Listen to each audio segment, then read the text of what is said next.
बेटा रिएक्शन में इंटरमीडिएट्स हम लोग कर रहे थे जिसमें हमने अभी कार्बोकेटायन किया है।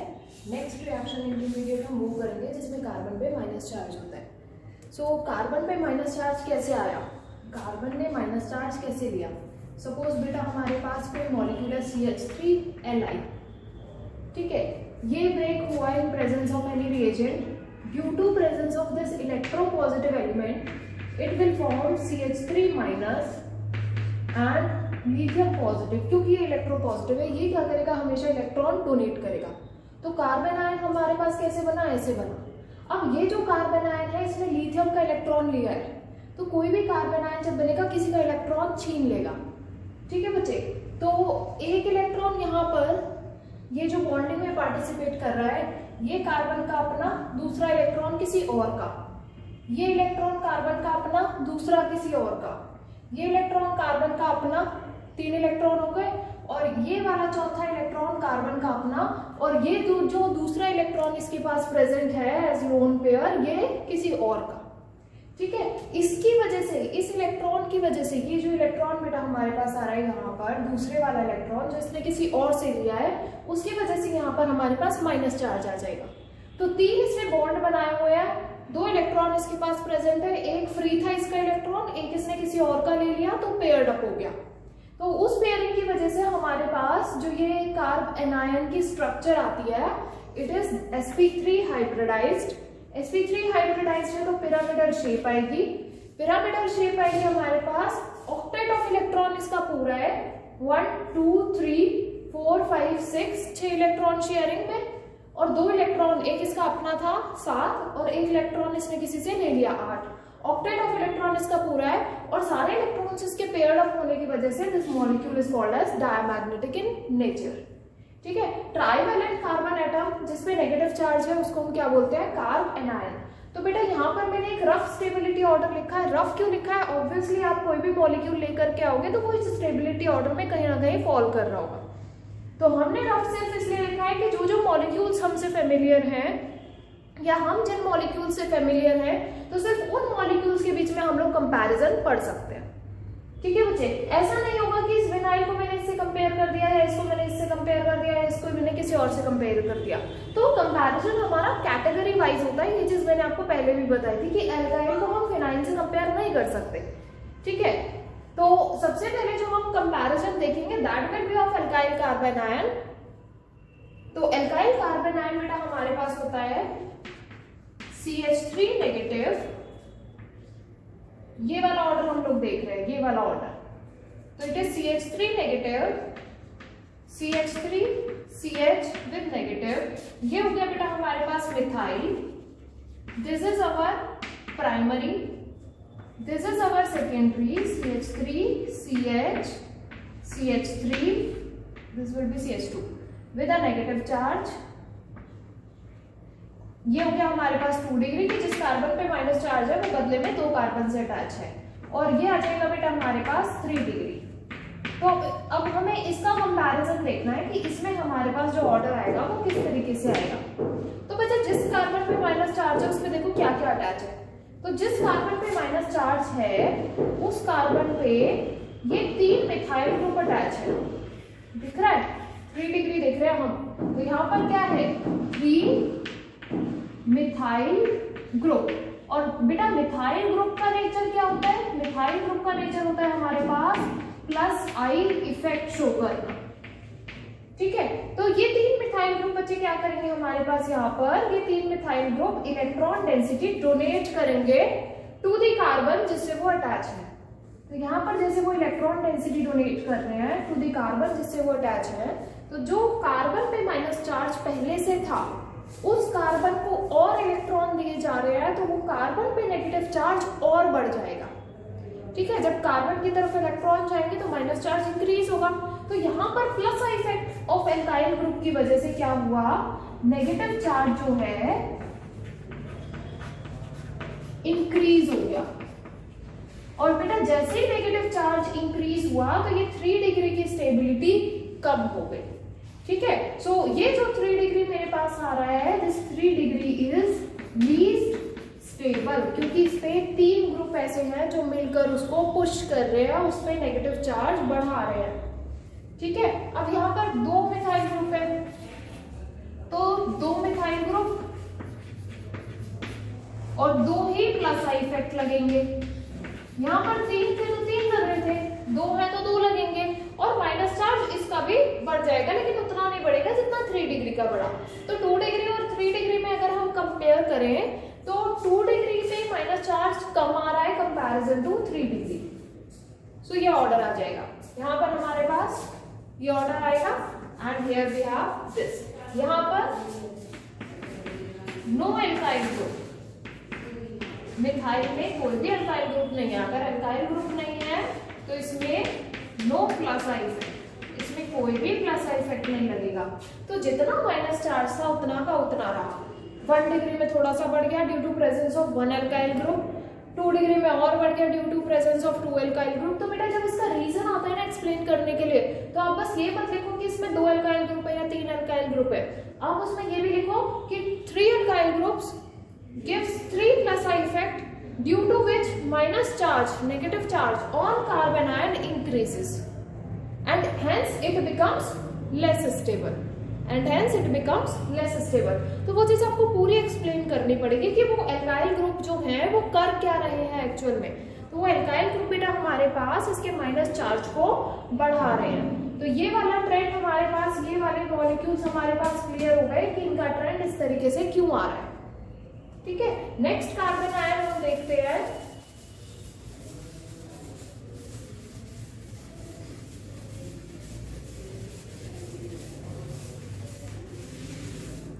Next carbon ion we will see कि हमारे पास ये है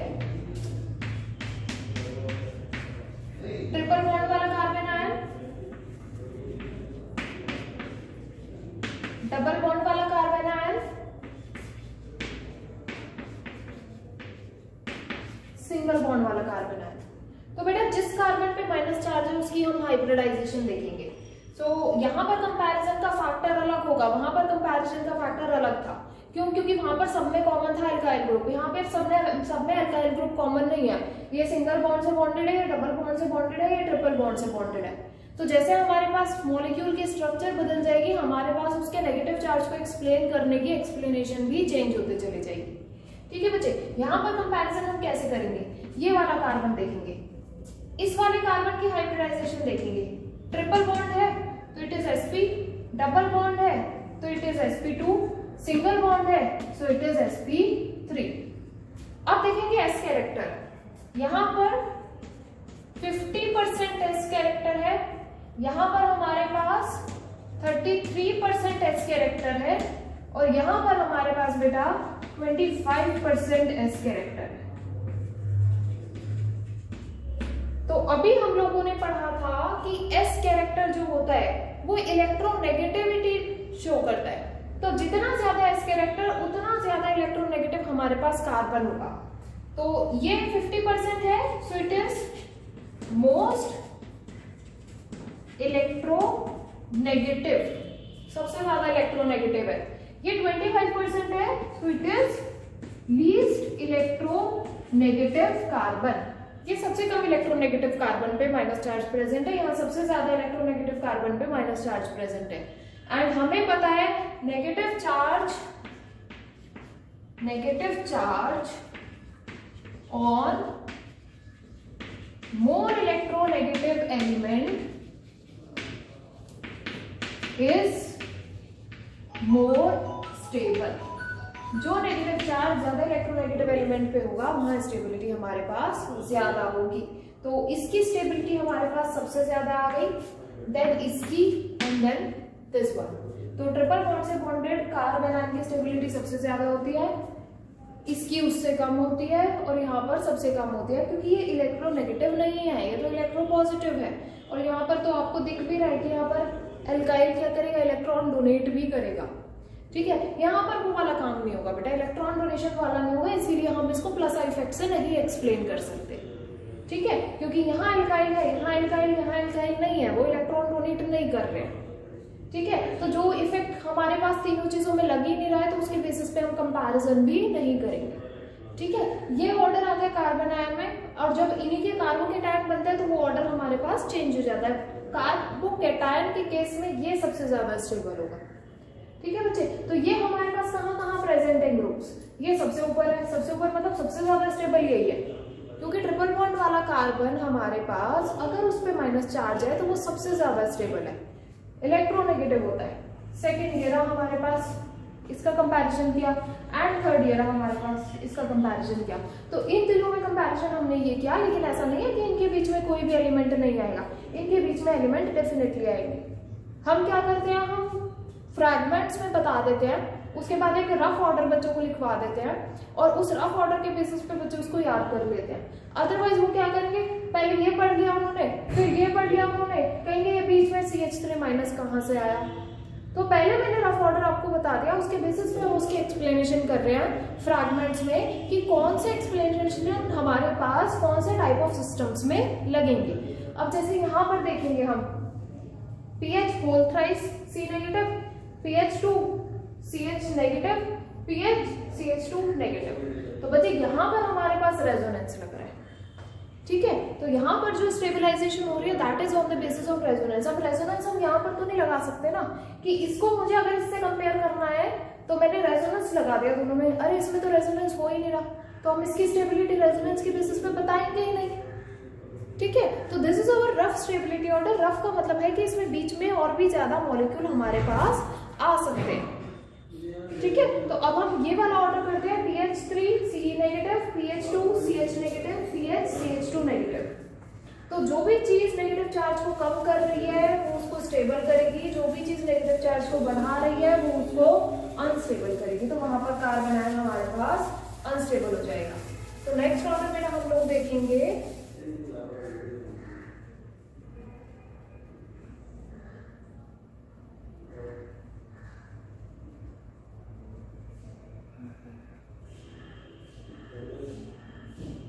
So next order we will see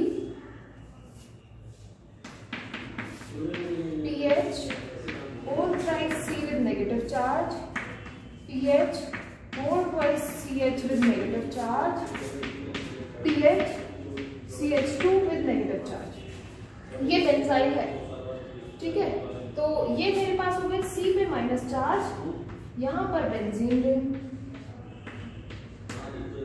यहाँ पर बेंजीन रिंग और यहाँ पर बेंजीन रिंग। तो बेटा 3 बेंजीन रिंग होने की वजह से इसमें 3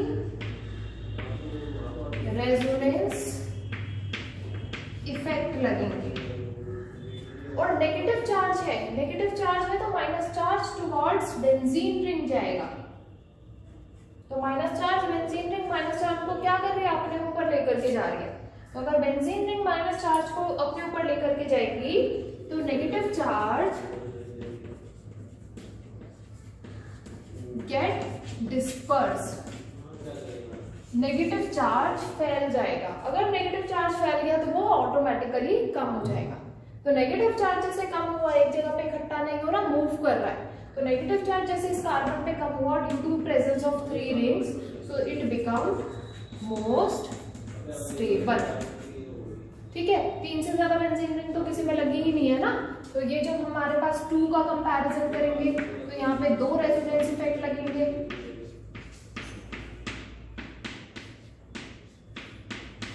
और जब 1 का कंपैरिजन करेंगे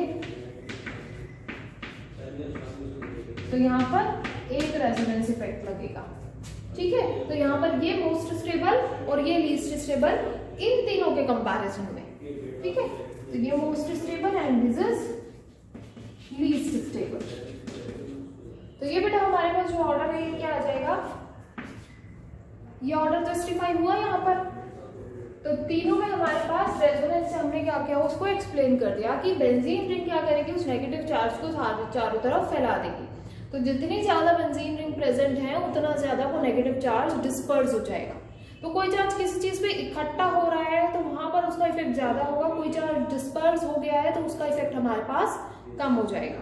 नेक्स्ट हम लोग कंपैरिजन करते हैं इसमें PHCH2 benzyl and allyl. Benzyl allyl का कंपैरिजन बेटा हम लोगों ने पहले भी किया है।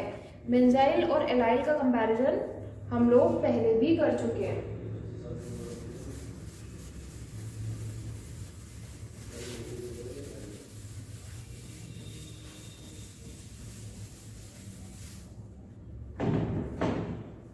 तो बेंजाइल और एलाइल अगर हम देखें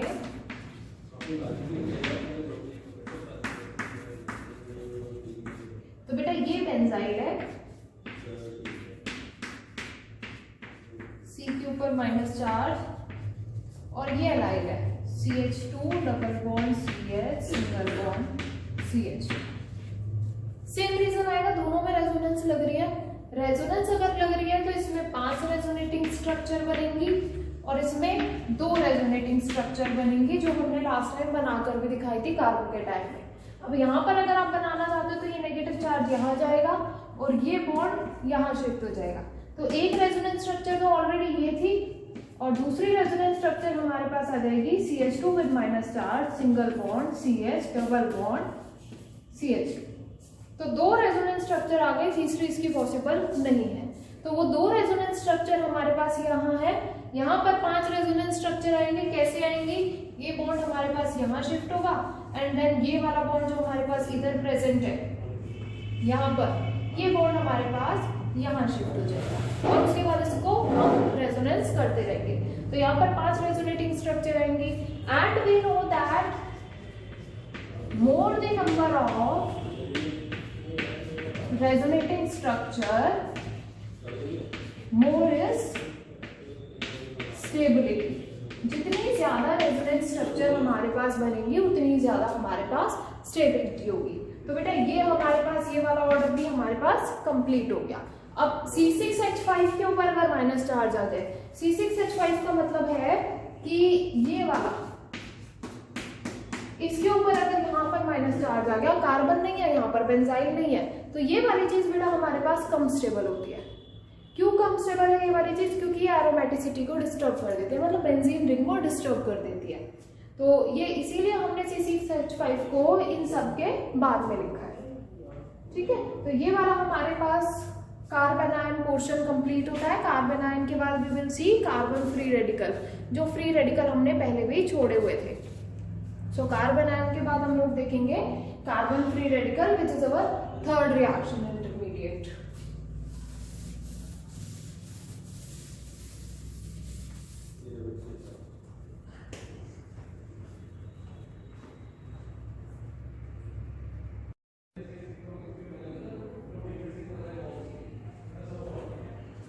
नेक्स्ट हमारे पास आते हैं carbon free radical, next intermediate. तो बेटा ये हमारे पास हेट्रोलिसिस से नहीं बनते, ये बनता है होमोलिसिस से।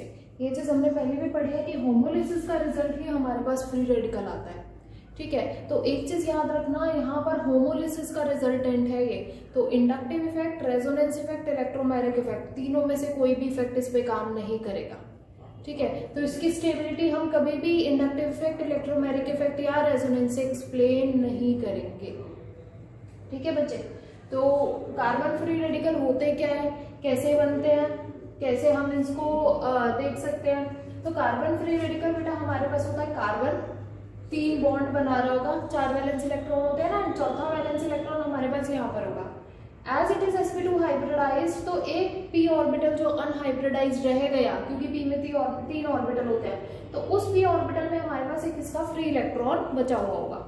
सो कार्बन फ्री रेडिकल हमेशा हमारे पास ट्राइवेलेंट कार्बन एटम होंगे जिनके पास ऑड नंबर ऑफ इलेक्ट्रॉन है। ऑड नंबर ऑफ इलेक्ट्रॉन क्यों है? क्योंकि एक इलेक्ट्रॉन यहाँ, एक इलेक्ट्रॉन यहाँ, एक इलेक्ट्रॉन यहाँ और चौथा इलेक्ट्रॉन यहाँ। कार्बन आयन में क्या हुआ था, एक इलेक्ट्रॉन इसने किसी और का ले लिया था तो वो पेयर्ड अप हो गया था। कार्बोकेटायन में क्या हुआ था, ये इलेक्ट्रॉन इसने अपना किसी को दे दिया था, तो यहाँ पर कोई भी फ्री इलेक्ट्रॉन नहीं बचा था।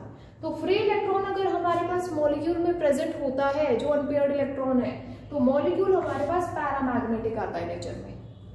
ठीक है, न्यूट्रल स्पीशीज होती है, कोई चार्ज नहीं होता, ना प्लस होता ना माइनस होता, तो प्लस कम करने की बात खत्म हो गई कि स्टेबिलिटी बढ़ जाएगी, माइनस कम करने की बात खत्म हो गई कि स्टेबिलिटी बढ़ जाएगी। तो प्लस और माइनस चार्ज के साथ हम डील ही नहीं कर रहे हैं, हम किसके साथ डील कर रहे हैं, फ्री इलेक्ट्रॉन के साथ। और इनकी जो स्टेबिलिटी होती है बेटा वो सिर्फ और सिर्फ एक सिंगल इफेक्ट से हम लोग बताएंगे, that is our hyper conjugation.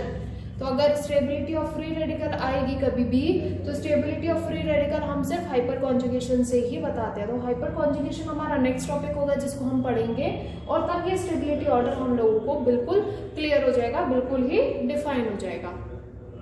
तो इसका जो स्टेबिलिटी ऑर्डर आता है बेटा वो कार्बोकेटायन से डिफरेंट है। इसका स्टेबिलिटी ऑर्डर कार्बोकेटायन जैसा नहीं है। इसका स्टेबिलिटी ऑर्डर थोड़ा सा कार्बोकेटायन से डिफरेंट है, बट काफी ज्यादा कार्बोकेटायन से सिमिलर भी है। तो सबसे पहले हमारे पास आ जाता है ट्राइफिनाइल मिथाइल।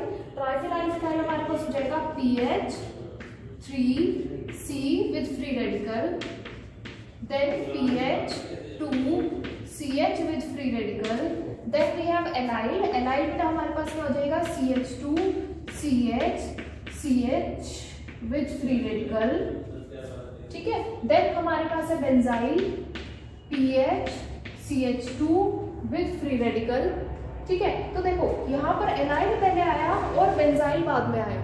जब हमने कार्बोकेटायन पढ़ा था तो बेंजाइल पहले आया था, एलाइल बाद में आया था। तो ये competitive exam point of view से बहुत इंपॉर्टेंट है। क्यों? क्योंकि इसकी स्टेबिलिटी हमारे पास रेजोनेंस से या फिर इंडक्टिव इफेक्ट या फिर इलेक्ट्रोमैग्नेटिक इफेक्ट से नहीं एक्सप्लेन की जा सकती। Next we have 3 degree. 3 degree क्या हो जाएगा बेटा CH3 whole thrice C with free electron. Then we have 2 degree. It will be CH3 whole twice CH with free electron. And then we have 1 degree. 1 degree will be CH3 CH2 with free electron. उसके बाद हमारे पास बेटा आएगा methyl. Methyl will be CH3 with free electron. And then we have vinyl. तो vinyl बेटा हमारे पास क्या हो जाएगा? विनाइल मैं यहाँ पर लिख रही हूँ. Vinyl will be CH 2 double bond CH with free electron. तो ये हमारे पास पूरा स्टेबिलिटी ऑर्डर आता है किसका? कार्बन फ्री रेडिकल का। और इसको हम एक्सप्लेन कैसे करेंगे? इसको हम एक्सप्लेन करेंगे सिर्फ और सिर्फ हाइपर कॉन्जुगेशन से। सो हमारा नेक्स्ट टॉपिक जो हम लोग इसमें कवर करेंगे that will be our hyper conjugation. Hyper conjugation हमारे पास 2-3 टाइप के मॉलिक्यूल्स में लगती है, किस में लगते हैं और कैसे हम हाइपर कॉन्जुगेशन की जो स्ट्रक्चर्स है वो बनाते हैं, that we will see in our next lecture.